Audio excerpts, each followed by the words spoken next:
Elixir core team member since long time now. And the first confirmed speaker for this conference, way before it even existed.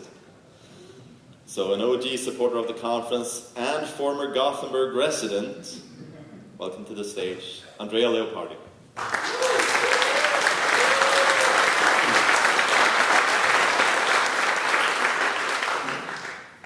They give very sparkling water to speakers.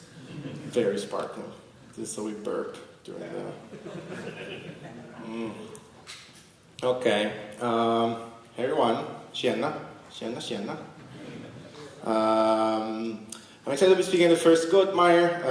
Hopefully I will be doing my tiny part, setting the tone, even though it's been an amazing conference so far. A few disclaimers around slides. I cannot draw. You'll pick up very soon, and I cannot draw goats for sure. I tried to do a goat for Goldmeyer.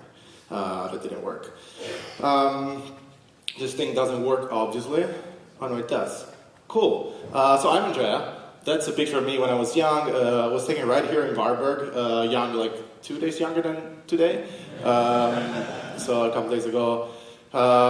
So lots of familiar faces here. So as Lars said, I've been a member of the Elixir core team for about 9 years now. So quite a long time. I've been a lot of talks about Elixir, but a lot of technical talks. Not today, this is not a technical talk at all. You will not see a single line of Elixir code. So either I'm sorry or you're welcome, I'm not sure, depends on how you feel. I came over here from Italy. Being Italian is tough because you're always a victim of hate crimes, such as this one.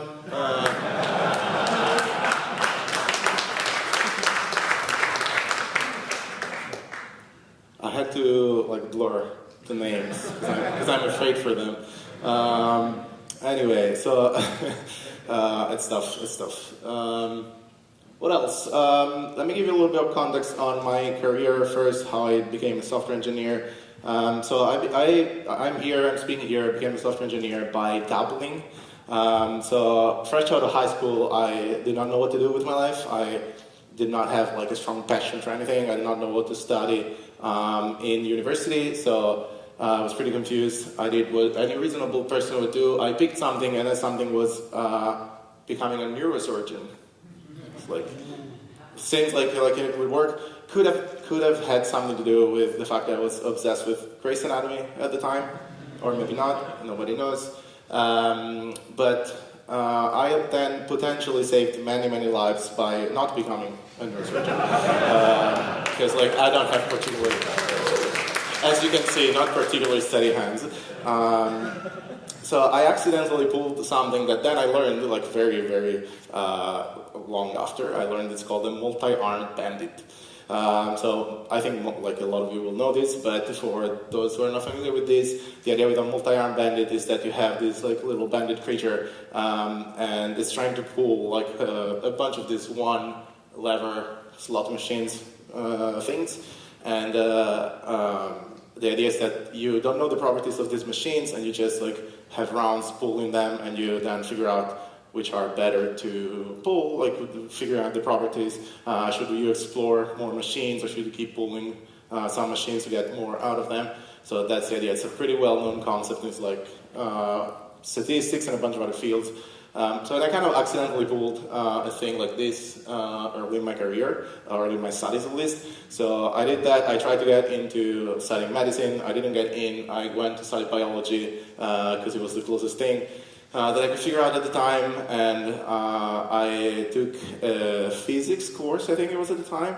And I was like, this is really cool. Physics is cool. I'm going to do physics instead. And I liked physics, I liked math, so I jumped over, I changed my major, I went to maths, to physics, because I really liked that.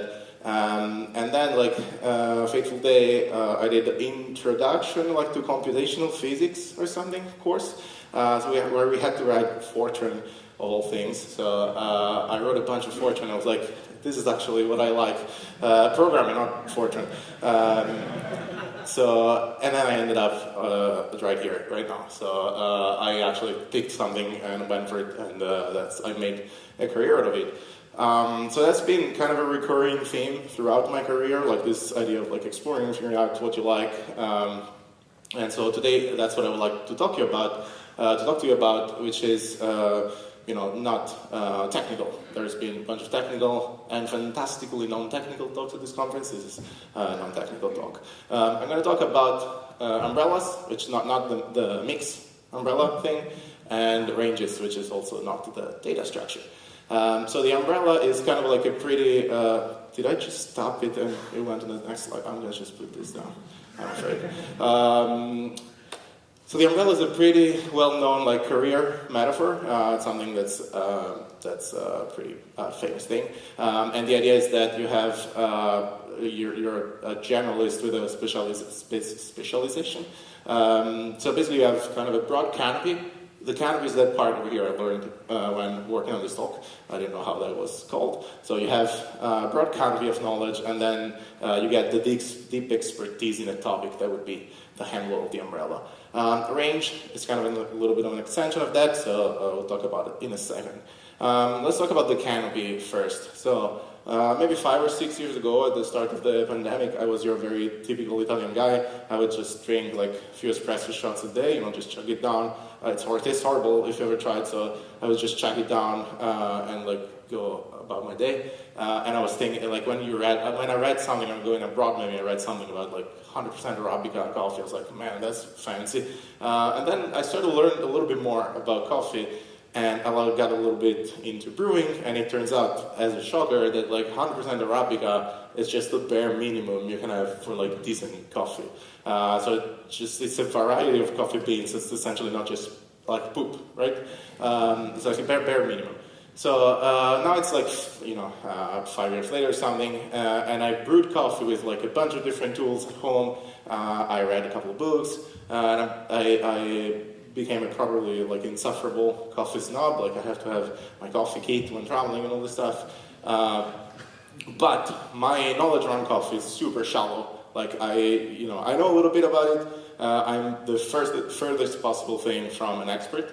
But it's enough for me to kind of like be able to enjoy a whole world of things, like try different coffees from different parts of the world, brewed in different methods. So I enjoyed. I have fun with this.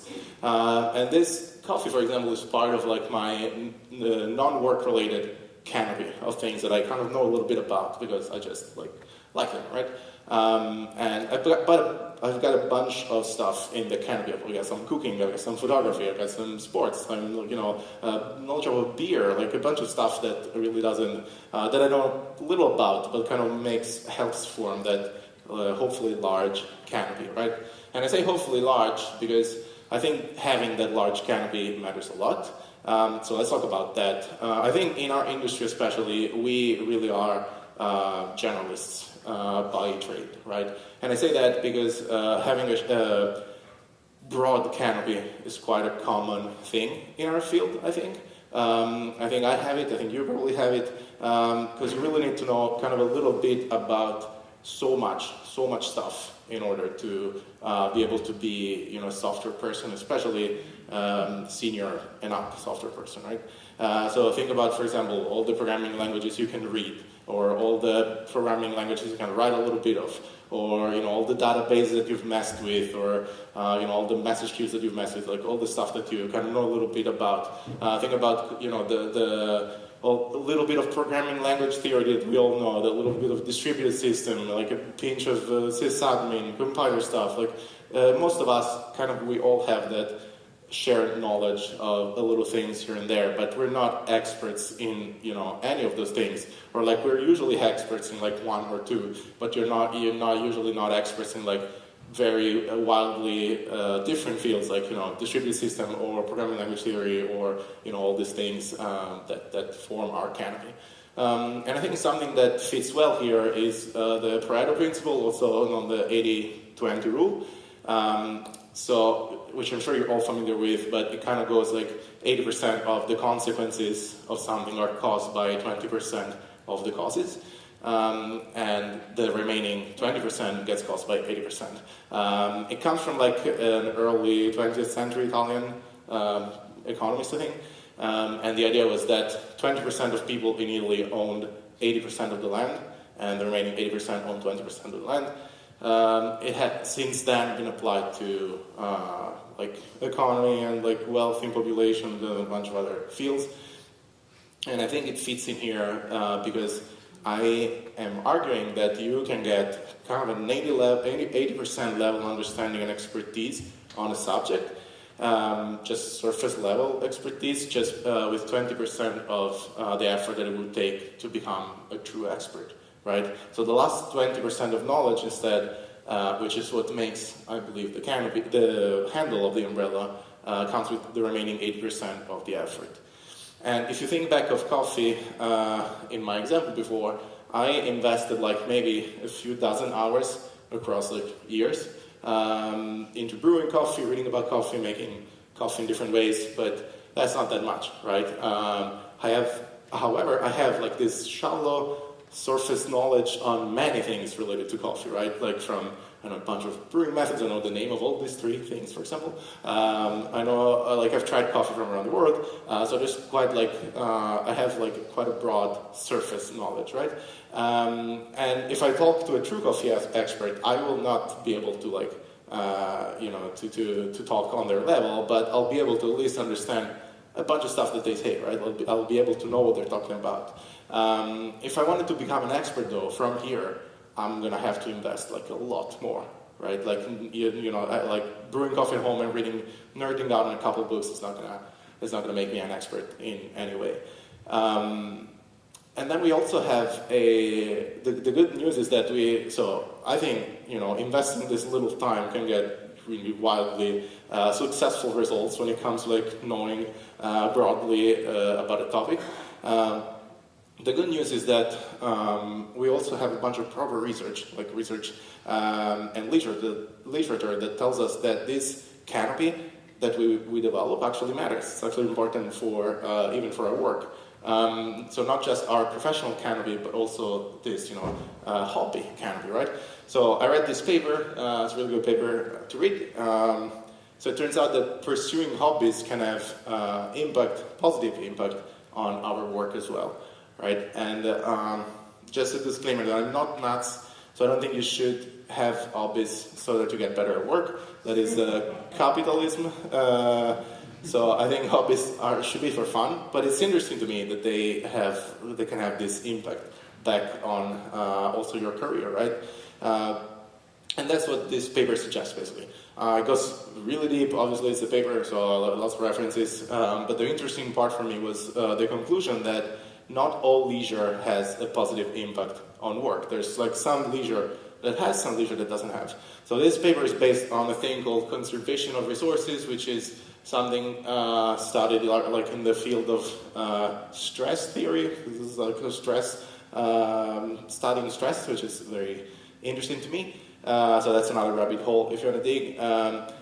The conservation of resources is mostly about what things like deplete resources and what things generate resources for humans. And then this, this is a quote from the paper, which I really like, which is that, to explain conservation of resources, that says, conservation of resources proposes that the loss of resources is psychologically harmful to individuals, and that they will be motivated to prevent it and to recover resources that were lost. And while resource loss has a more significant impact than resource gain, individuals are also motivated to acquire new resources and accumulate resources that equip them for future challenges. So it's like a very generic, oh man, this was supposed to be 10% opacity, which became just transparent. Sorry, I can see it over here. Anyway, so just conservation of resources theory just tells you this stuff about like how we, like humans, we want to generate resources and not lose resources stuff. It's applied in this paper because so this paper basically talks about how leisure works with resources, like depleting and generating resources, right? And a really cool thing is that it says that leisure has the potential to be resource depleting as well as resource generating, both when it comes to work and when it comes to personal life. And the conclusion of the paper that I really like is that it basically tells you when leisure has resource generating properties and it has resource depleting properties. And it says, for example, that leisure can be resource generating if leisure activities are high in seriousness but low in similarity.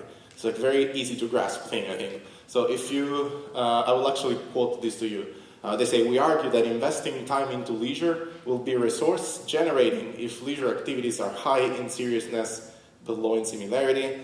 Spending time on a leisure activity that provides challenges and allows for the experience of mastery without posing similar demands to the ones encountered at work will allow individuals to develop their work-related resources in the leisure domain. Very tough to read its papers, but basically say, like, if you do something, you take it seriously, but it's very different from your work, it's going to also possibly help you generate resources for your work and help you not burn out and stuff like that. They also argue that, kind of on the other side of the coin, you can also do something that's similar to work as leisure, but not take it seriously. That's also going to help you generate resources and not burn out. So those are the two things. And I have a few personal examples. So, for example, on the taking seriously side, I have a bunch of hobbies. The one that I take most seriously probably is sports.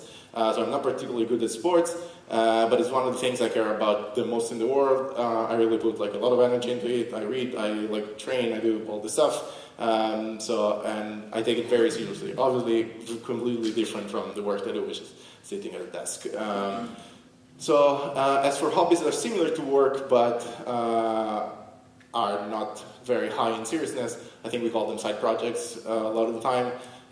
Most of the people in this room probably have some.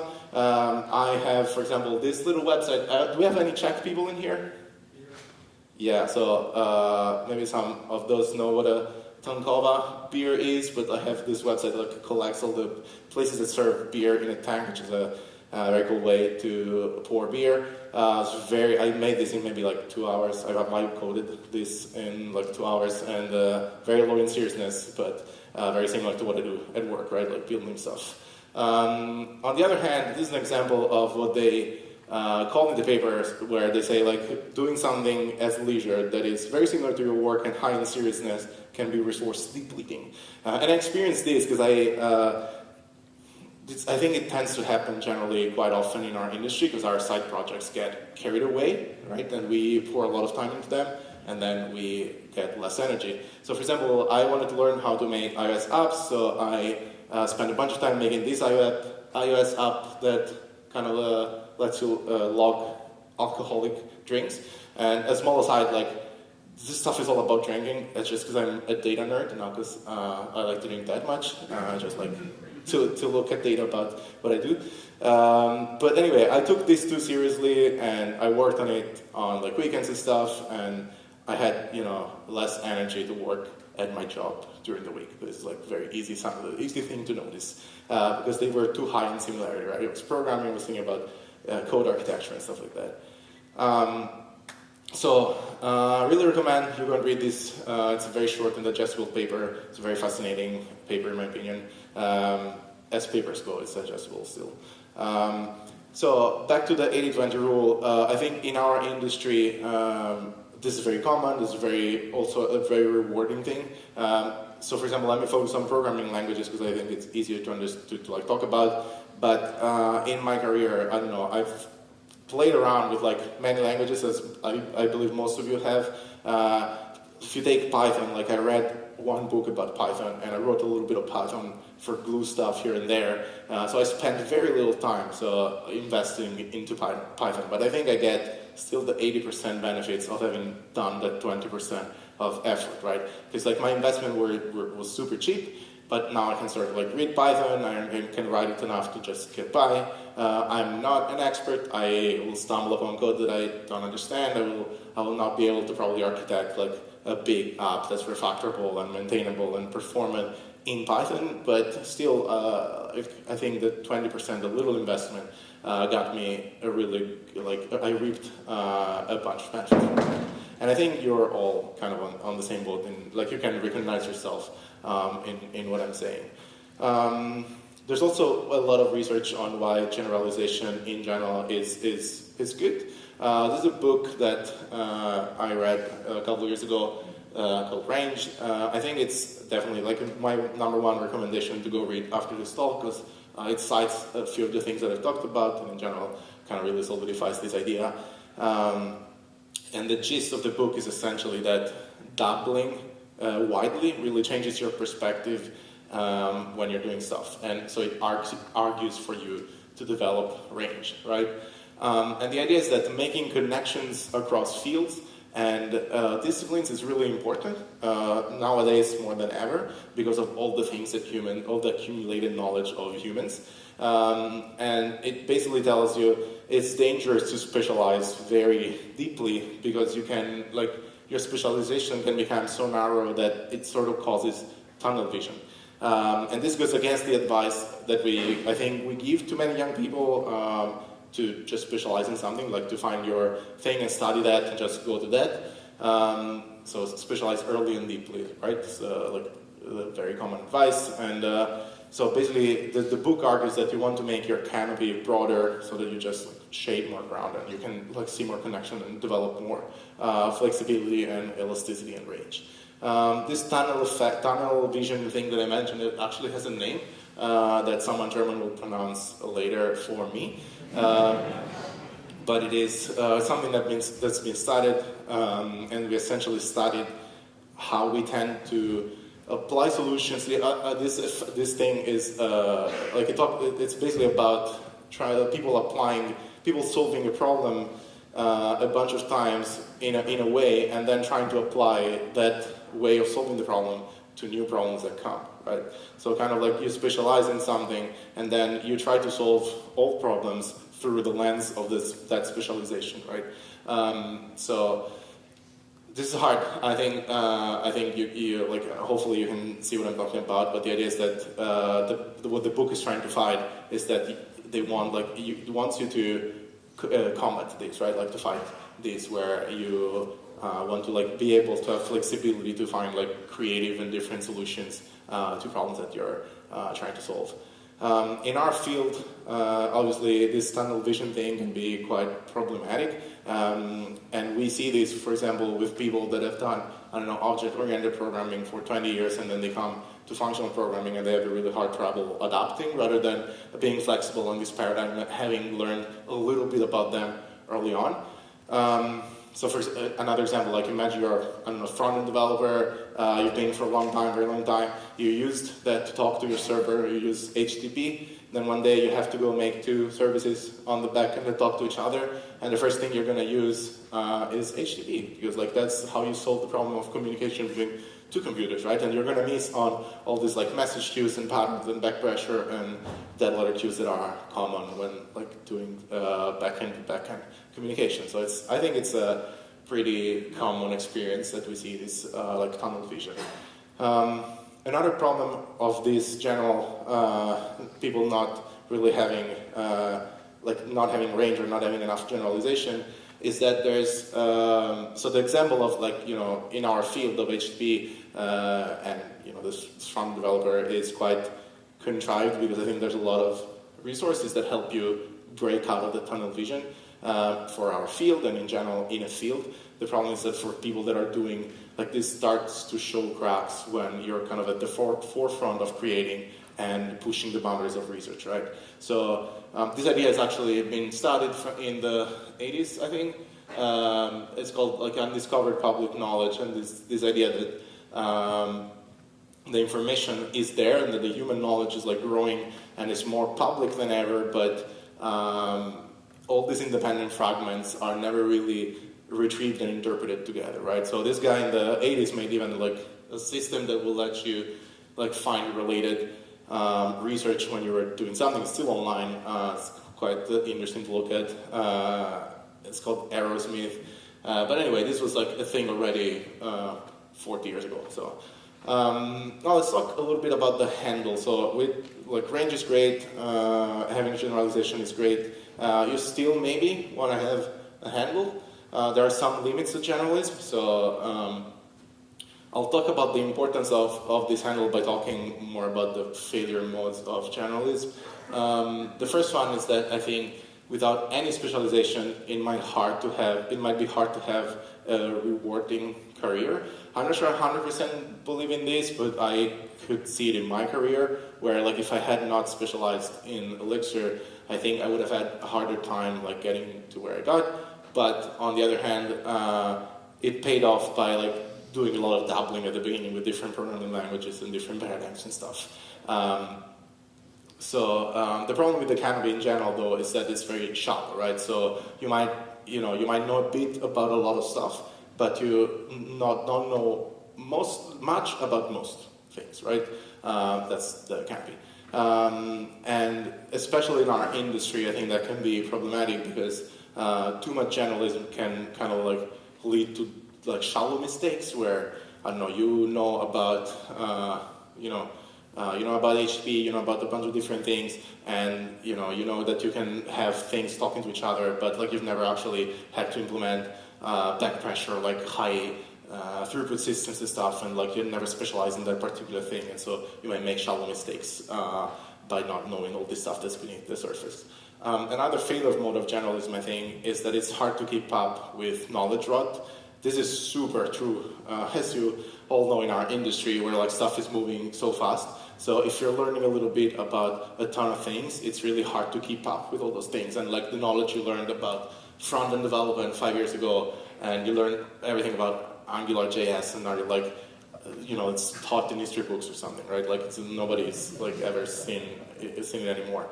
And then another thing that I feel like, for me, it's been like very present at least, and a favorite mode I think of generalism is impostor syndrome, because since the canopy is shallow, I personally really feel like a noob every time in any discipline, except for maybe like the one or two things that I know well in this life. I feel like a noob on everything else. So I do try to learn more about things, and I think that's like paradoxically this part is good if you want to learn, because it motivates you to learn more about the things you don't know about. So, and then the thing that I fight the most, which I think is the danger of generalism, is the Dunning-Kruger effect, which I think, again, all of you probably know what I'm talking about, but it's the idea of the Dunning-Kruger effect is this cognitive bias that says that we overestimate our abilities in domains when we have limited knowledge. So kind of like you learn a little bit about something and you think you know everything, and then you learn a little bit more and you're like, whoops, I really didn't know anything about this, right? And the problem is that if you want to broaden your canopy, learn more about most things, like about a lot of things, you're gonna feel like this is how it's gonna go every time, right? Like you learn a little bit, and it's hard because like if we're learning a little bit about something, you don't want to get stuck on the top of like confidence and lack of knowledge. But if you want to go to that little minimum there, you'll have to like invest more time, and then so you have to balance all this stuff out. So that's my point, basically. Being a generalist kind of takes away from being a specialist, and vice versa. Those are two things that kind of fight each other because time is limited, and you have to balance exploration, meaning like widening the canopy, and specialization, which means like deepening the handle, right? And if you go too deep with the handle, it's also risky because you might end up becoming like less resilient to change and less, elastic. And think about someone who's worked 20 years with C and C++, and like nowadays, like you are less resilient to like paradigms changing and like people using functional programming more and all these things. So like you have to balance these things out of like becoming, becoming an expert and specialized in something versus having this broad canopy. I would encourage you to think back on our multi-armed bandit thing, because this is sort of like the problem that the multi-armed bandit solves. So, when you're specializing, consider kind of how deep you want to go into the specialization. You don't have to have one specialization, obviously. Right? The umbrella kind of breaks in that part where like it only has one handle. You can have like multiple things that are more, that like a little bit more beneath the surface. But the multi-armed bandit kind of helps to frame, to me, in my opinion, to frame the problem in the way where you're just pulling levers and seeing what sticks and what works and what you like.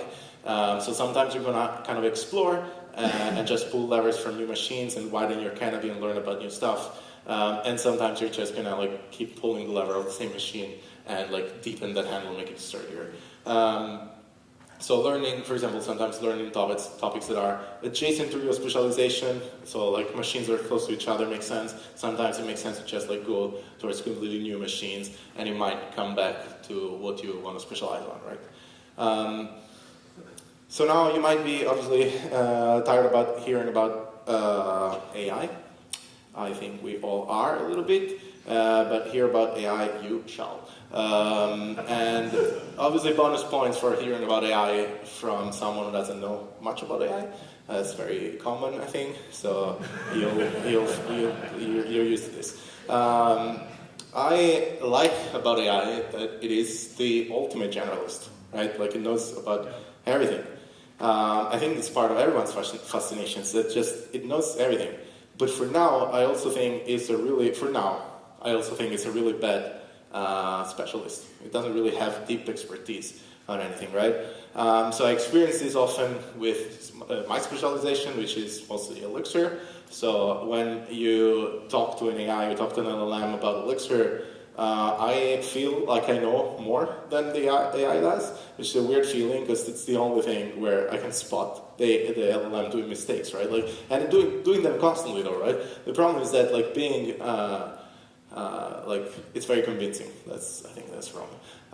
So sometimes I'll ask it to write Elixir code, and it'll write something fine that probably works, but like I can spot things like inefficiencies or like bad design patterns, or like things that are not going to scale and stuff like that. So let me show you these Elixirs. No, I said no Elixir. I'm just kidding.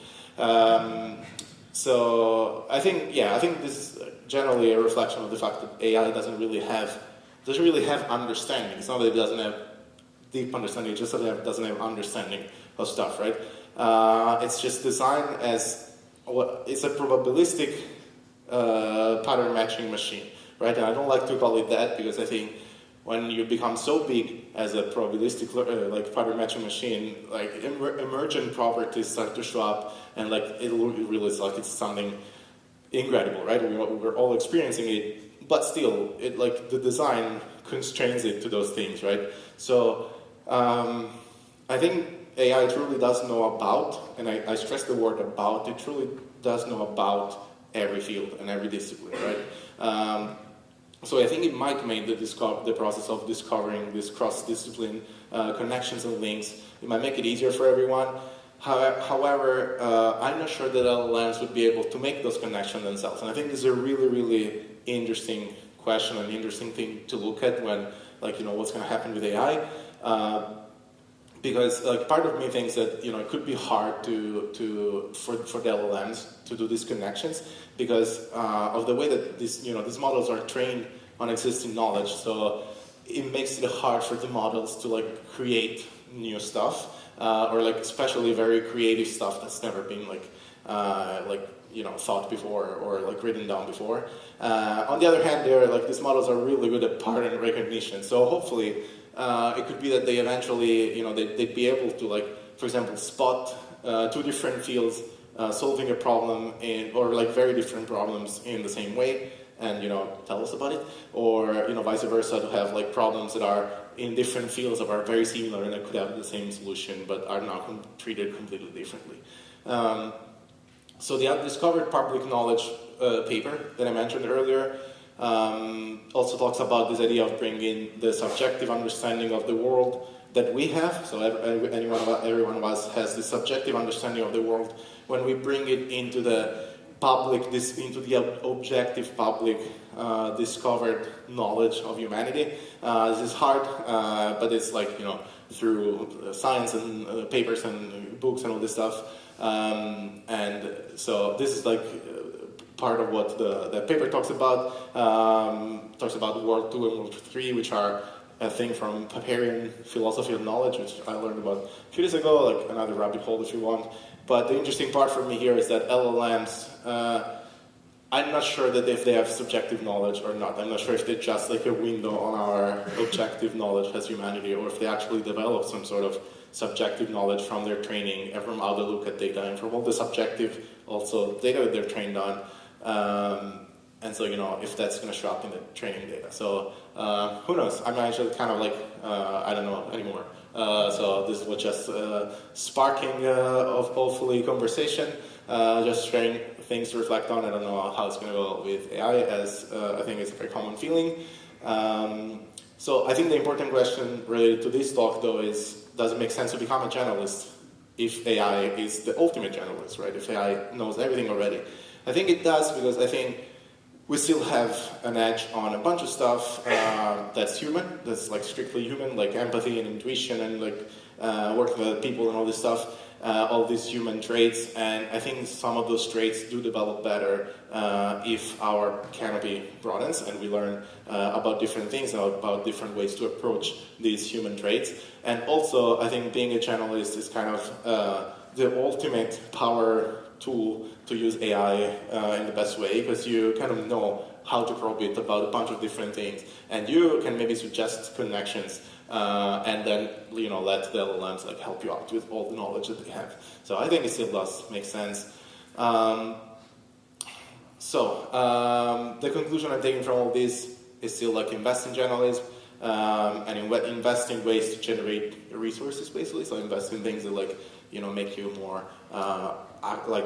give you resources to do your work, and vice versa. Quick epilogue, we're wrapping up the talk here. We talked about the umbrella, we talked about why generalist matters, 80-20 rule, this undiscovered public knowledge paper, very fascinating, this super fascinating paper about leisure activities and generating resources for work, the limits of generalism, and obviously AI, as we are all contractually obligated to talk about these days. So I haven't really introduced myself too much. Super quick, I'm Andrea. I'm a member of the lecture core team. I wrote a bunch of lecture library. I'm also a platform engineer at a company called Knock, which does notification infrastructure. So come talk to me. I would be happy to talk your ears off about this stuff. I co-authored a couple of books from Prague, which you get 40% off if you use that go to my Andrea. You might pick up the pattern that they're using for the discount codes by the end of the conference. Not very secret. I will leave you a bunch of resources here. You don't need to take a picture. I'll publish the slides, and those are all the links. So there's resources to the papers and to the book. And that was it. Thank you.